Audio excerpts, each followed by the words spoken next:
Oi, esse é o Dona Cannabis, um podcast com um olhar diferente sobre cannabis medicinal, o olhar de uma atípica mãe.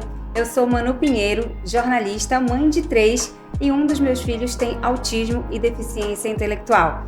Ele usa cannabis medicinal há mais ou menos 1 ano e meio e desde então a nossa vida melhorou muito, a gente tem muito mais qualidade de vida. Então eu comecei a compartilhar a nossa experiência com a cannabis aqui na internet e foi assim que surgiu o Dona Cannabis Podcast.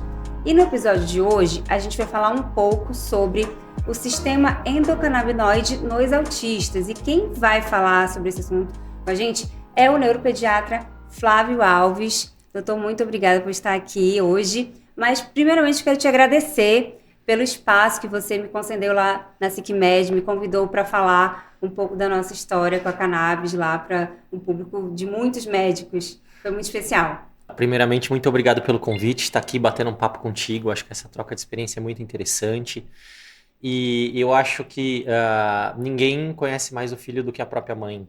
Uma coisa é você falar para uma plateia como médico, mas a outra coisa é você ter uma mãe ali conversando, contando a história, né? E eu acho que quando a gente fala de cannabis medicinal, a trajetória das mães dos seus filhos, né, é um ponto marcante, né? Se a gente pegar desde a história de Charlotte Figi, lá dos Estados Unidos, ou da pequena Anne aqui do Brasil, né? Todas essas histórias começam com as famílias e com as mães, essas verdadeiras guerreiras. Então, eu, na verdade, te parabenizo, né, pela tua luta, pelo teu trabalho, e eu te falo que isso é ser influenciadora de verdade. É o poder que a gente tem de tocar um pouquinho na vida dos outros, né? E às vezes, né, com pequenos gestos, pequenas palavras, a gente poder mudar a vida dessa família. Nossa, Então, doutor, muito obrigada, me sinto imagina. honrada. Doutor, é correto afirmar que a gente produz cannabis no nosso organismo? Vamos explicar um pouquinho do sistema endocannabinoide? Na verdade, né, o nosso sistema endocannabinoide é um sistema de retrorregulação, um sistema que tenta trazer o equilíbrio para o nosso organismo. Ele está presente nas células de praticamente todas as células do nosso organismo, né? E esse sistema ele é modulado, né, pelos receptores, né, endocannabinoides, CB1, CB2, mas temos outros receptores aí que vêm sendo descobertos, mas também pelos endocannabinoides, são os canabinoides que nosso organismo produz, então principalmente a anandamida e o 2-AG. Tem outros endocannabinoides também que estão sendo descobertos, mas esses são os dois principais. Então, sim, essas moléculas são produzidas pelo nosso organismo, não são fitocannabinoides como os produzidos pela planta, mas são moléculas análogas que fazem um papel muito similar. Então, por isso que, né, eu falo assim, são como pecinhas de Lego, só que em vez da pecinha de Lego branca, é a pecinha de Lego verde. Né? Então, elas têm o poder de se encaixar nesses mesmos receptores. É como se estivesse esperando ali os fitocannabinoides para poder fazer a homeostase. Né? Uma regulação. Né? O sistema endocannabinoide ele pode ser regulado também sem a cannabis. Ele pode ser regulado através de uma alimentação mais regrada, com menos ultraprocessados, com atividade física regular, né? Com outras moléculas, como por exemplo o PEI, a palmitoiletanolamida, né? São outras moléculas que também regulam o sistema endocannabinoide. Então é um sistema bastante complexo. Inclusive, doutor, tem se falado também muito do óleo de copaíba. De copaíba. Tem algumas propriedades similares, né? Mas não vai fazer essa regulação de uma maneira tão intensa eficaz, e tão né? eficaz quanto, né, os fitocannabinoides. Entendi. E o sistema endocannabinoide dos autistas é diferente ou não? Olha, se nós formos pensar nos estudos, a gente vai pensar, né, nos estudos, em primeiro lugar, dos modelos animais. Então, por exemplo, estudos que você induz, né, através, por exemplo, olha, tem um estudo muito interessante que eu li, onde você dá o valproato de sódio, né, que é o Depaquene, né, o nome comercial, aos camundongos, e ele tem um efeito teratogênico nesse cérebro, né? Então ele vai esse camundongo bebezinho vai nascer com um cérebro mais atrofiado, então ele vai simular alguns comportamentos autísticos, né, através do uso dessa medicação na gestação. Né? E o que se vê, por exemplo, nesses cérebros desses animaizinhos, né? Expostos ao valproato, então simulando um cérebro de um autista, uma menor regulação do sistema endocannabinoide, né? Uma produção mais deficitária de anandamida, de 2-AG, né? E um aumento da degradação dessas moléculas que é feita também. Então, quer dizer que, por exemplo, o autista precisa de uma dose maior para regular? Na verdade, o que a gente acaba entendendo? Que só a regulação fisiológica que a gente tenta fazer através de uma rotina saudável, de atividade física, de alimentação, não é suficiente para trazer uma regulação, né, para o cérebro dessa criança. Então, é uma desregulação muito mais significativa, de base crônica, né, que acaba atrapalhando muito no equilíbrio das funções intelectuais, como foco, atenção, memória, né, comportamento, entre outros. Doutor, e assim, existe um teste genético para saber, por exemplo, qual componente funciona melhor para aquele autista, até em relação a dosagens também, né? Sim, existem alguns testes genéticos hoje em dia, que são chamados testes farmacogenéticos, que Uhum. analisam como o teu corpo metaboliza cada uma das medicações. E entre eles, sim, também os fitocannabinoides, principalmente THC e CBD. Então você começa a ter uma ideia, né, o quanto você pode dar de CBD para esse paciente, o quanto você pode dar de THC para esse paciente, qual que é o risco dele de ter efeitos colaterais, qual que é o risco dele de ter uma boa aceitação no metabolismo. Então são ferramentas que estão surgindo, acredito que ainda precisam de aprimoramento para a gente usar com mais consistência na prática do dia a dia, eu já ia mas perguntar se você indicaria. são muito promissoras. Eu indico alguns pacientes sim, mas nos pacientes de quadros muito refratários, inclusive refratários aos tratamentos com a cannabis. Então,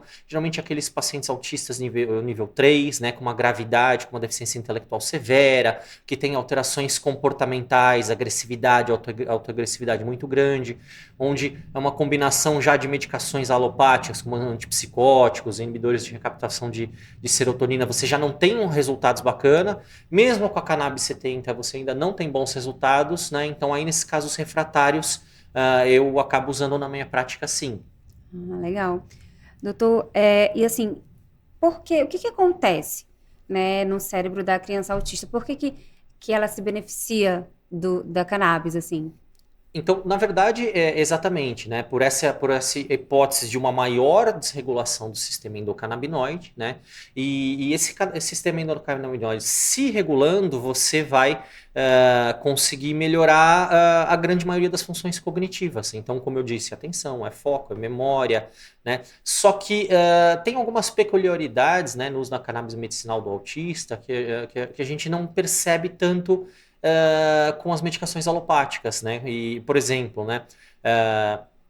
Uma melhora de interação social em muitos pacientes. Aí eu digo a quebra daquela barreira social, né? Eu sempre comparo, eu falo que o autista é como se vivesse num labirinto de espelhos. Uhum. E o objetivo do nosso tratamento é tirar um espelho por vez para que ele comece a enxergar o mundo. Então, Nossa, perfeito. Né, é uma analogia interessante e é o que a Muito. gente acaba vendo tanto na prática quanto nos principais artigos clínicos, né? Tem um artigo clínico de 2019, que em participação inclusive com o professor Rafael Michelin, que ele hipotetiza o quê? Que a cannabis ela vai regular a produção de ocitocina e de vasopressina da nossa glândula suprarrenal, que é um dos hormônios principais que a gente precisa para o início da interação social. Né? Então, por isso que parece que, né, tem essa melhora social. Então, acredito que deve ter sido uma percepção tua como mãe, né, quando você teve essa experiência com o teu filhote. Nossa, com certeza, ele melhorou muito, assim, ele percebe mais as outras pessoas, né, assim, muito.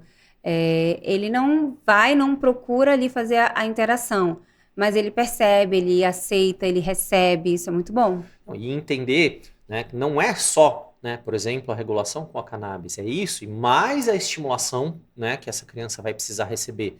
Né, toda a estimulação em casa, mas a estimulação terapêutica, né, com a fonoaudióloga, com a importante. Eu sempre falo assim psicopedagoga, que com a é um psicóloga. casamento, é o combo perfeito, a cannabis e a terapia. Eu acho que assim, uma não deve andar sem a outra. Exatamente, eu acho que você tentar só, né, a cannabis em pacientes que não estão em estimulação, você consegue ter até alguns resultados, mas muito menores. Agora, quando você traz Acho esse que assim, cérebro mais da da criança... questão do sono, né, assim, Sim, da uma questão tranquilidade. comportamental, Mas né, o ou cognitivo... foco, mas, né, agora você tem que aproveitar esse cérebro nessa nova regulação, nessa nova neuroplasticidade que está para ser ativada, né, e o cérebro da criança pequena, principalmente até 6 anos de idade, é uma esponja, né? Então, para intensificar esse plano terapêutico da criança, né, para que ele consiga, por repetição, né, conseguir aprender o que o cérebro dele não aprendeu até esse momento. Você falou isso de até 6 anos de idade, por quê? Porque acontece a poda, né? Não, principalmente pelo grande boom de neurodesenvolvimento, né? Nós temos 2 booms de neurodesenvolvimento no cérebro, de 0 a 2 anos, né? Onde você tem um avanço de uma criança que era um bebezinho para uma criança que às vezes está andando, às vezes já está falando, né? E depois dos 2 aos 6 anos, que é quando você começa a ter um amadurecimento, principalmente do córtex frontal e pré-frontal, que vai se solidificar lá pelos 5, 6 anos, que é quando você vai aprimorar a função executiva, a parte da execução das tarefas, né? Por isso que as crianças acabam indo para um primeiro ano da escola próximo dos 6 anos, porque você já tem um amadurecimento dessa função executiva, né? Um amadurecimento do lobo do córtex frontal, do pré-frontal, então você consegue focar durante mais tempo, ter mais atenção. E o foco, a atenção é a principal função intelectual. É com o foco que você consegue entender, que você consegue memorizar, que você consegue processar as informações, que você consegue executar. É com o foco que você deixa de ficar agitado, deixa de ficar impulsivo, né? Então isso vem acontecer naturalmente. A poda a gente já fala mais, né, dessas podas sinápticas, né? Principalmente quando a gente fala de crianças típicas que vão ocorrer em algumas idades. Principalmente, né, você vai fazendo sinapse conforme você vai usando as áreas cerebrais. Se você deixa de usar, né, alguma área sináptica que você fez ali, você deixa de usar, ela vai acontecendo, né, as apoptoses e vai tendo uma poda. Agora, Mas existem tem também... como reverter? Numa idade precoce, através de você reensinar tudo isso para a criança. Agora, no autista, o que a gente vê, na verdade, né, o que os artigos mostram para a gente é que o autista ele começa a fazer muito mais sinapse e a poda acaba acontecendo de uma maneira um pouco mais irregular. Então, de repente, que você tem essa criança, né, que estava começando a falar as primeiras palavrinhas, a balbuciar, ou fazer uma lalação, ou falar mamãe, papai, e de repente, às vezes, 1 ano e 2, 1 ano e 3 meses, ele deixa de falar, né, e você começa a ver, evidenciar esses sintomas autísticos. Sim, aconteceu isso com Enzo, assim, ocorreu uma regressão, assim, né, como se desaprendesse mesmo, Exatamente. Né? Doutor, agora, assim, a gente tem os receptores, né, endocannabinoides em todo o nosso corpo, onde que tem mais, assim? Olha, depende. O CB1, né, os receptores CB1, você vai ter mais num eixo central. Cérebro, por exemplo, medula, tá? Receptores CB2, mais, por exemplo, no sistema nervoso periférico, né? Então, nervos, né? E os órgãos por si vão ter tanto CB1 quanto CB2, né? E aí eles têm uma distribuição, depende do órgão, vai ter uma distribuição maior ou menor, né? Mas quando a gente fala de sistema nervoso central, né, a gente sempre relaciona o eixo central CB1 e o eixo periférico CB2. Certo.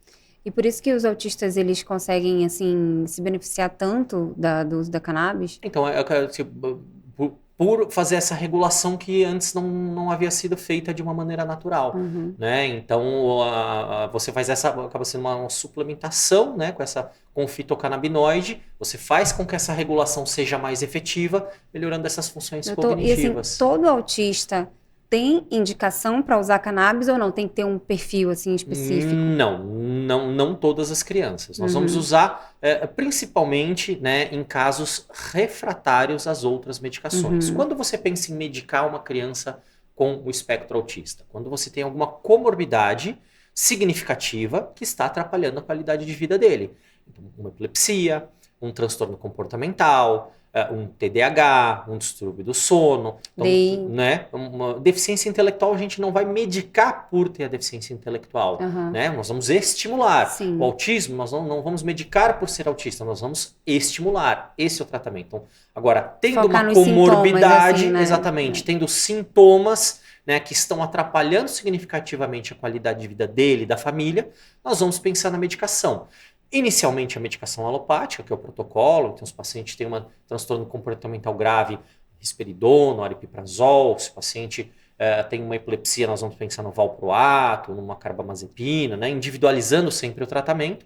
Mas quando você começa a ter uma refratariedade desses tratamentos, ou seja, você tem uma medicação não deu certo, 2 medicações não deu certo, né, você já começa a pensar na alternativa terapêutica da cannabis que pode ajudar. Isso que eu ia perguntar, assim, na sua prática, como é que você faz? A cannabis é só depois dessas tentativas ou não? Já às vezes já entra como primeiro Depende, plano? porque também, além do uso refratário, né? Às vezes eu pego pacientes que já vieram de outros colegas com inúmeras medicações, não deu certo. Às vezes tem 4, 5 medicações, você está tendo efeito colateral, você está tratando efeito colateral de medicação com outra medicação. Então, eu falo balaio de gato que você vai ter que entender o que ali está fazendo bem e o que não está, né?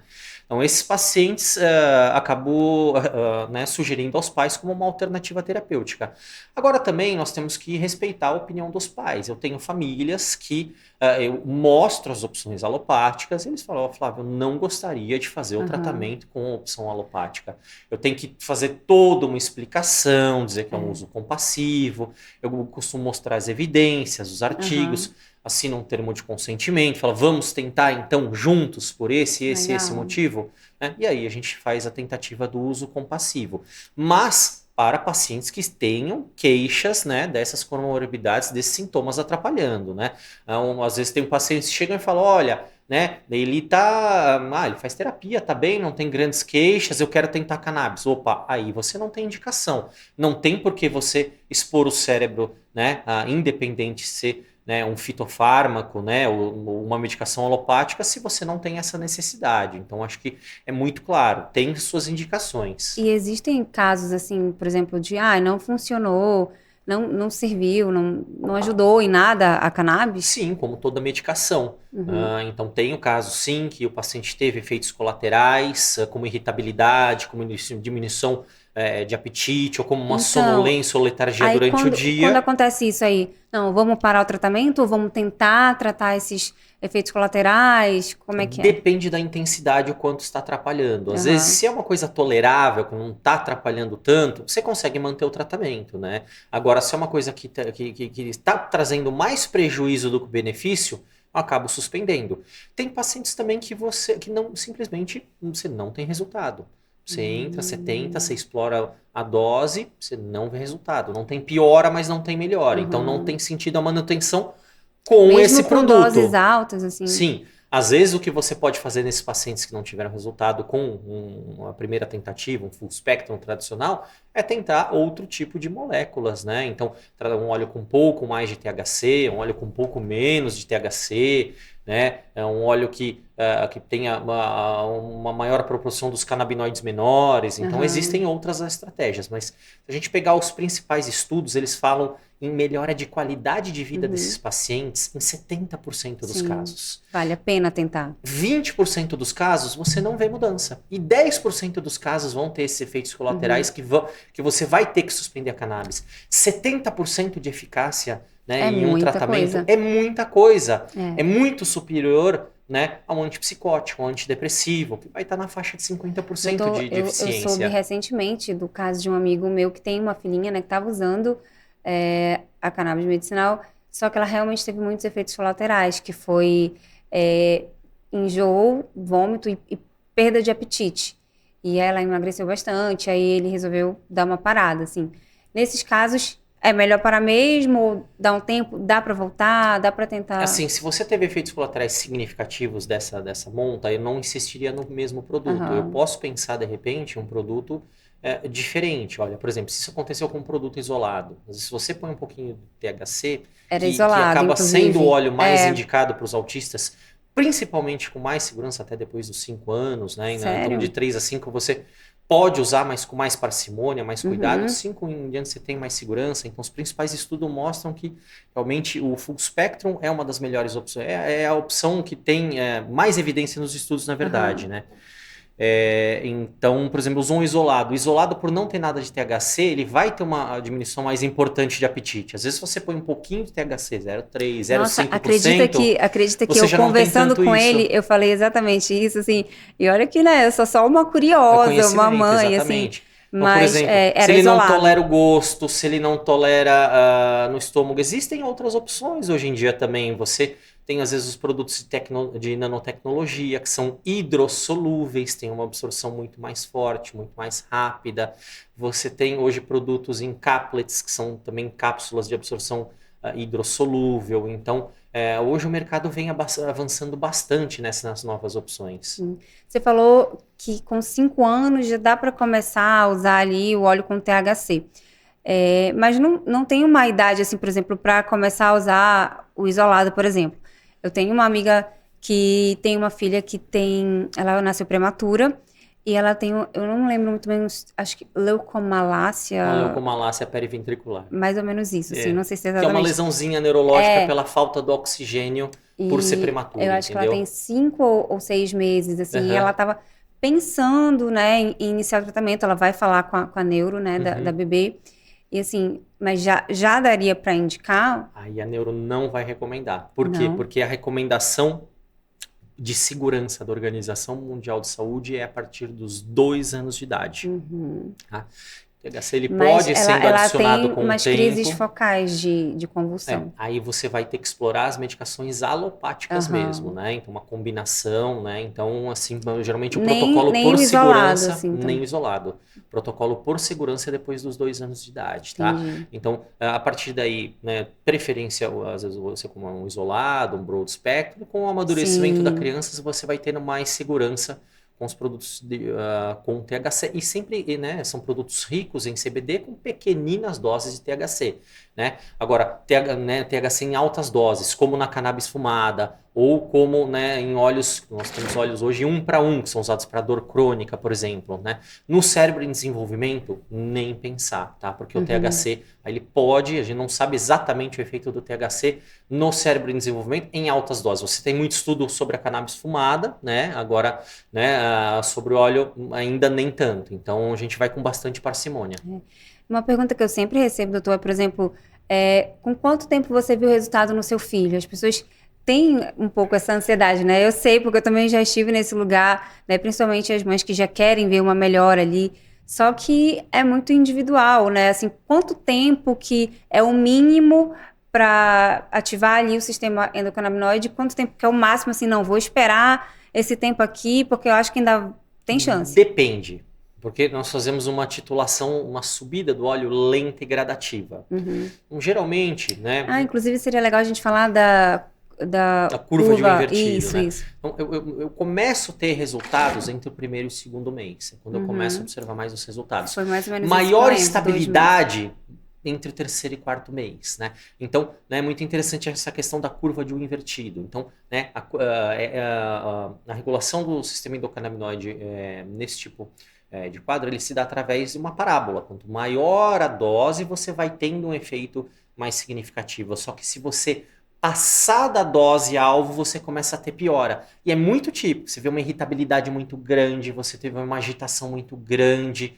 Aí se você tem que voltar para a dose anterior e você volta a regular bem novamente. Às vezes uma gota pode fazer diferença, Sim, né? E é muito interessante, por exemplo, toda vez, eu tenho uma prática gosto de aumentar minhas gotas semanalmente, porque fica mais fácil até para a própria mãe entender, toda terça-feira, né? E é interessante, porque toda vez que você aumenta as gotas, você está propondo uma nova regulação para esse cérebro, né? E para esse sistema endocannabinoide. Então, é interessante que o paciente ele agita um pouquinho no primeiro, no segundo, no terceiro dia. Depois ele estabiliza bem.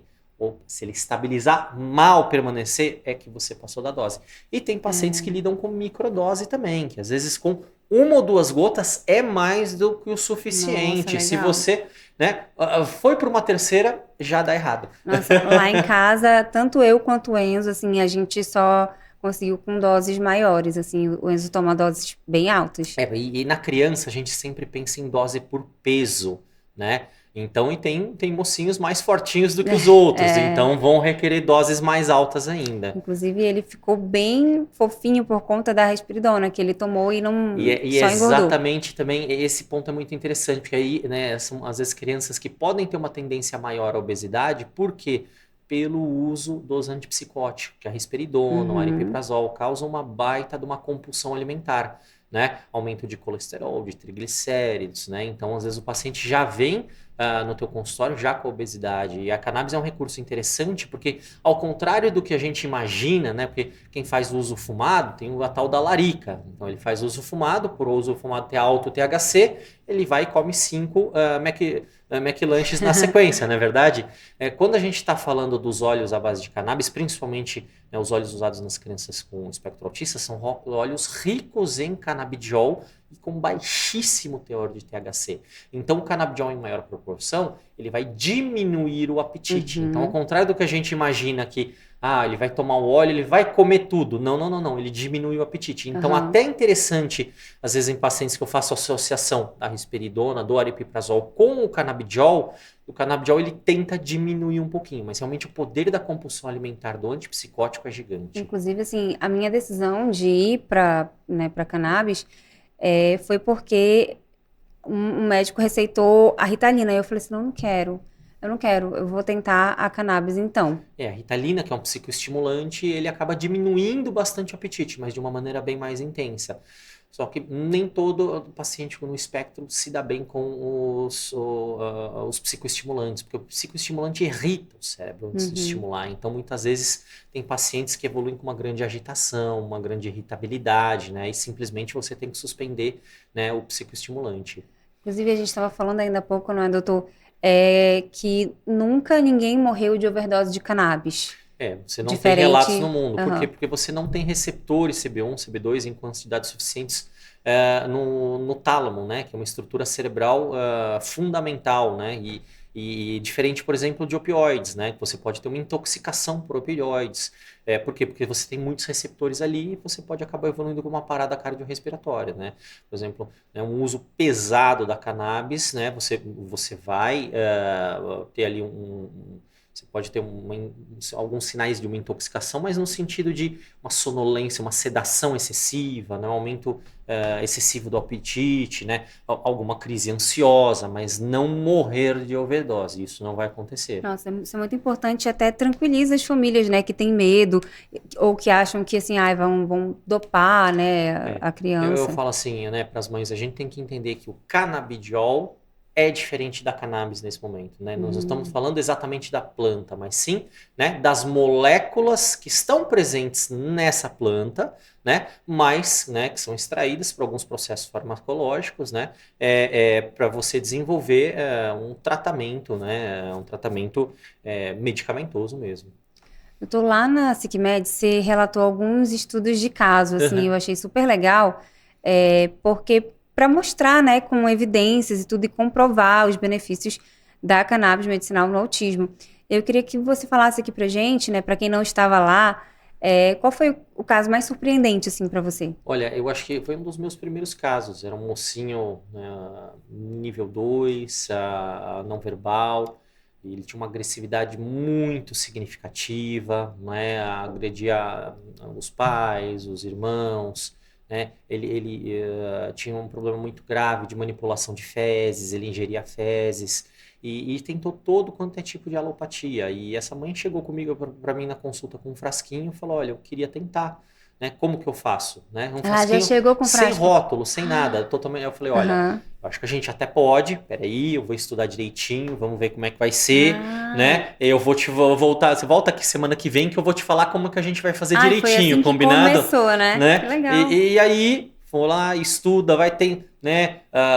Eu sou vinculado a uma faculdade de medicina, então o pessoal lá já tem bastante experiência, então comecei a estudar, falou, vamos por assim, assim, assado, né? E comecei com óleo full espectro, subindo lento e gradativamente, e muito surpreendentemente, com o evoluir do tempo, né, nós conseguimos trazer uma estabilidade comportamental muito significativa para essa criança, uma melhora da agressividade, da agitação, né? Ele começou a render mais em terapia, né? Começou a evoluir com uma verbalização um pouquinho melhor. Parou a questão das fezes, não foi? Né? Parou de essa questão da ingestão e da manipulação das fezes, e eu consegui até diminuir algumas medicações dele. Então, é um mocinho que teve uma evolução. E isso acaba marcando muito a gente. Você fala, por que eu não posso, né, oferecer isso para outras famílias também, né, que passam por isso? E foi, eu acho que também nessa que eu comecei a me encantar todo né, pela endocrinologia, né? Porque os resultados, né? Você ter o teu Nossa, paciente que você eu estava falo isso. refratário, melhorando, não melhorava de jeito nenhum, e você vê ele virando de qualidade de vida, o brilho dos olhos dos pais, Sim, das mães nossa. voltando, e aquilo, a mãe podendo voltar a ir num restaurante, podendo ir num shopping, porque, né, a mãe atípica, ela raramente ela tem um acolhimento que ela merece, ela é muito Sim, julgada, né? verdade. As pessoas desconhecem ainda o autismo, né? Então, olha, por que que ele está passando na minha frente na fila, né? Por que que ele está fazendo essa birra É, aqui no shopping? Então, né, tem todas as características. Então, e essas famílias aos poucos começaram a ressocializar, né? eu falo que a cannabis é apaixonante, né, doutor? E eu falo ainda alguma coisa mais significativa. Eu gosto de falar que a cannabis ela promove uma verdadeira inclusão social. Nossa, Ela promove verdade. a inclusão social, né, das crianças, das Da família. famílias, dos amiguinhos da escola que eventualmente acabam levando um puxãozinho de cabelo, né, acabam levando uma mordida, dos professores, né? Então Ah, falando da interação é muito social, eu interessante. lembrei de um fato que aconteceu lá na escola do Enzo, que tem uma menina que é lá da sala dele, assim, que é a amiguinha dele, né? E ela já entendeu, né, assim, a condição dele e tudo. E aí, ela uma vez chamou ele para passear, assim, na hora do recreio, né? E ele foi. Aí ele tem o costume de tirar o sapato. Ele não gosta de ficar de sapato por muito tempo, assim. Questão Vai, sensorial, né? vai pra escola, ele chega, ele tira o sapato. Em casa ele chega, ele tira toda a roupa dele, fica só de cueca. Então ela chamou ele para passear e aí ele foi, colocou o sapato dele, deu a mão para ela e eles foram andar na escola, assim, sabe? E aí o AT dele me mandou o vídeo, assim, a coisa mais linda. Eu fiquei tão emocionada, chorei tanto porque, assim, é lindo ver que, assim, ele tem uma amiga, sabe? E a pureza, né? A É. inocência. Eu acho isso muito bonito. Eu vou te falar exatamente o outro lado, sabe? Eu tenho duas pequenas em casa. Eu tenho Uhum. duas pequenas de 4 anos. Gêmeas, né? E elas têm um amiguinho no espectro na escolinha. E é muito bonito, porque o carinho que elas têm por ele, né, o que elas ajudam o menininho, né, a se incluir é muito bacana. E ela tem esse mocinho, ele tem até uma auxiliar terapêutica que também frequenta lá a Aham. escolinha. E é muito engraçado, porque a auxiliar terapêutica, por curiosidade, trabalha no mesmo no prédio do nosso consultório. E ela fala, olha, quando eu vou no banheiro, a tua filha, ela vai e ela vira T. Ela fala, Ai, olha, que você lindo. tem que fazer isso, você tem que fazer Nossa, a minha filha aquilo. também é uma mini AT E, do e- e- Enzo. e é muito interessante porque a percepção da criança é muito inocente. Ela Sim, fala: Olha, eu gosto muito desse amiguinho, ele só não sabe falar ainda, mas ele vai legal, conseguir, ele está se esforçando. legal. Né? E é muito bonitinho que eu vejo esse É muito mocinho lindo, mas sabe o que é nas isso, festinhas doutor? ali, cada dia uma Mas conquista. eu vou falar uma coisa aqui muito importante e verdadeira. Isso se chama criação. É, Isso se chama o seu exemplo, a sua maneira, né, da sua esposa de tratar o autismo, né, em casa, porque a gente sabe que existe outro lado existe também. outro lado, infelizmente. Bullying, de crianças, existem crianças cruéis, eu já Sim. até falei isso aqui. Existem, mas por quê? Não, não é culpa delas, né? Sim, e eu tenho muitos pacientes também autistas que sofreram de uma maneira muito significativa esse tipo de quadro. E você conscientizar a escola, conscientizar as outras famílias é muito difícil, Com certeza. né? E falando ainda de amizade, esse AT do Enzo, né, ele até saiu, teve que sair, que foi estudar e tudo. E quando ele saiu, eu chorei tanto, fiquei tão arrasada, assim, porque, pra mim, ele foi o primeiro melhor amigo do Enzo. Eles tinham um entrosamento, assim, muito lindo, sabe? Se gostavam muito. E, assim, pra mim, foi o primeiro melhor amigo dele, assim, foi dolorido, assim, ver ele perdendo. Claro, eu acho que eu senti mais do que ele, mas, assim, eu fiquei um pouco triste, porque, assim, eu sabia que ele era um amigo e que o Enzo via ele como amigo, sabe? E esse vínculo, às vezes, é tão demorado para acontecer, É, né? Que realmente essa quebra. Tem muitos pacientezinhos que sofrem muito com essa situação, né? Então, sim, mais uma situação para ter que administrar, né? mais uma. A família dos outros, né? É É, muito é difícil, né? verdade. Doutor, agora, assim, no autismo, a gente, assim, vê bastante, né, estudos e relatos sobre a cannabis e tudo. Inclusive, é possível, no autismo, usar só cannabis? Olha, sim, tá? Exatamente em algumas situações. Por O Enzo exemplo, usa só cannabis. né? O paciente que usava algum tipo de antipsicótico, já tem esse tratamento refratário, não deu certo, você entra com a cannabis, mas às vezes ele ainda está com uma dose pequena do antipsicótico para segurar esses comportamentos agressivos, mas com a estabilização do tratamento canabidiol você consegue ir desmamando essas Legal. outras medicações. É a situação que você consegue ficar só com a cannabis, né? Aham. Situação 2 é o que eu te falei sobre o uso compassível das famílias que não querem realizar o Optam por tratamento isso, né? com a alopatia, né? E nós não temos como obrigar ninguém a fazer nenhum tratamento, nós vamos sugerir, né, a família, falar, eu acho que o melhor caminho é esse, né? E conversar e tentar, num consenso, encontrar a melhor opção. Então, no autismo a gente sabe que ok, funciona, mas e no TDAH? Eu já ouvi relatos assim de que, ok, eu tô falando da criança, né? Uhum. Ajuda e tudo, mas já vi relatos também de que assim, não fez muita diferença ou que precisa ainda associar com os alopáticos. A questão é o quê, mano? Tamanho de efeito, o quanto funciona. Uhum. Por regular o sistema endocannabinoide, você ajuda sim nas funções atencionais, mas não mesmo no tamanho de efeito do psicoestimulante, né? Quando usado no paciente com TDAH. Então, metilfenidato, uma lisdexanfetamina vai ter um tamanho de efeito muito maior. Mas eu também tenho pacientes que com a cannabis não precisaram de mais do psicoestimulante. Eu consegui suspender depois Pacientes com e manter TDAH só com boas funções cannabis. atencionais, mas não é o mesmo tamanho de efeito. Aham. Tem alguns estudos também falando sobre canabigerol no TDAH, que é uma Sim, molécula já. que tende a estabilizar um pouco mais o humor, a diminuir um pouco mais a agitação, né? Então tem alguns estudos promissores, mas eu acho que cada vez mais os canabinoides menores vão ser estudados. Eu tenho Uhum. certeza que nós vamos ter resultados cada vez mais significativos. Mas hoje ainda para o TDAH, realmente o psicoestimulante é a melhor opção para as funções atencionais, para a hiperatividade, para a agitação. Agora, é uma alternativa muito válida no TDAH, novamente com a questão das comorbidades. Às vezes para um transtorno ansioso, um Uhum. transtorno depressivo. Eu tenho uma mocinha inteligentíssima, mega inteligente, 13 anos, uma mocinha, um TDAH gigante, mas o nível de ansiedade dessa mocinha é uma coisa que eu nunca vi na vida. Ela não me permitia nem falar na consulta de tanto que ela Nossa. interrompia. Mas é um doce, um coração gigante, só que ela não conseguia se regular. E isso trazia um impacto gigante na escola, trazia um impacto gigante em casa, né? Ela já estava rotulada e tentou tudo quanto é tipo. E olha que interessante, é uma mocinha que já usava, né, o metilfenidato, já usava o Daforin, perdão, a fluoxetina em dose máxima, né, que é a medicação mais para ansiedade. Agora, quando eu entrei com a cannabis para ela, exatamente pela refratariedade, nunca, não teve opção outra nenhuma que funcionou. É impressionante, ela regulou completamente. Hoje ela Nossa, que usa o legal. potencial inteligência totalmente, né? E uma pessoa de muito mais fácil convívio, de muito mais fácil de conversar, né? Mas que, ao mesmo tempo, ainda tem muito a aprender, É. muito a amadurecer, mas assim, foi finalmente onde a gente encontrou equilíbrio, melhora a qualidade de vida, né? Então, consegui regular bem, principalmente, né, a comorbidade, mas O que algumas já é uma funções. grande vitória, né, doutor? Exatamente, exatamente. Uma enorme vitória, porque o Nossa. sofrimento que isso gera para ela e para a família, e para os amigos e para a escola é uma coisa Uhum. inenarrável, né? Como você acha que vai estar o mercado da cannabis assim nos próximos 5 anos?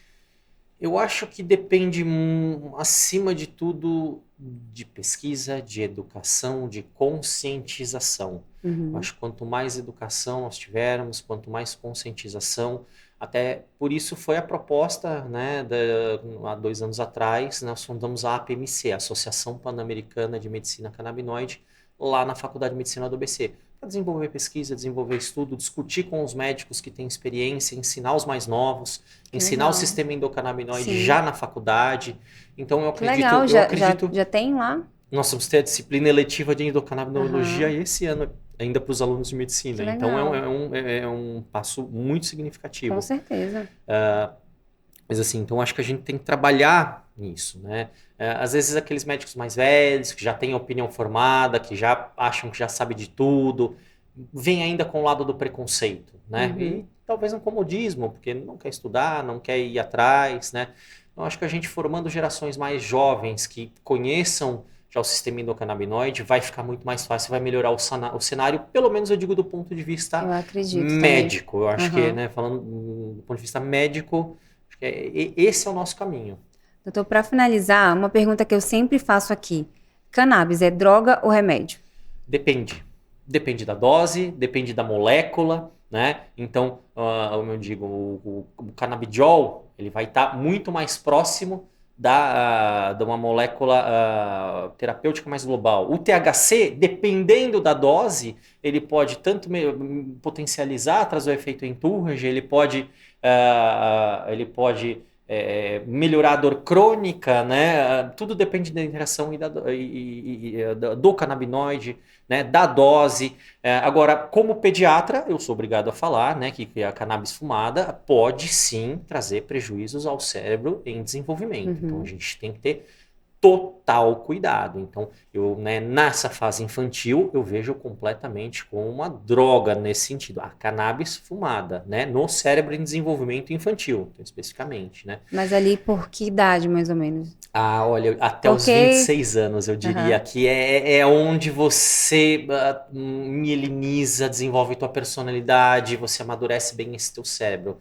Já num cérebro mais envelhecido, e me desculpem, né, já 27 anos já é um cérebro mais envelhecido, todos nós aqui já temos o cérebro mais envelhecido, você já não tem tanto esses riscos. Então aí talvez a gente tenha que voltar mais o olho até para com a medicação. Mas como médico eu não posso recomendar a forma fumada, né, pelo dano pulmonar. Agora, né, o óleo fitocannabinoide bem indicado, é uma bela medicação, com certeza. Esses dias eu vi uma frase que é assim, acho que depois dos 23 ou não sei a idade exata, mas, por exemplo, depois dos 23 a gente passa a morrer. Todo dia a gente já vai morrendo, envelhecendo, que a né? grande fase de mielinização é até os 26 anos, a grande fase, né, do boom sináptico é a infância, então tem todas essas fases do desenvolvimento neurológico. Nosso corpo ele é jovem até os 26, depois, olha, depois infelizmente, a ladeira ela vai chegando. Por isso que é tão importante a gente regular o nosso sistema endocannabinoide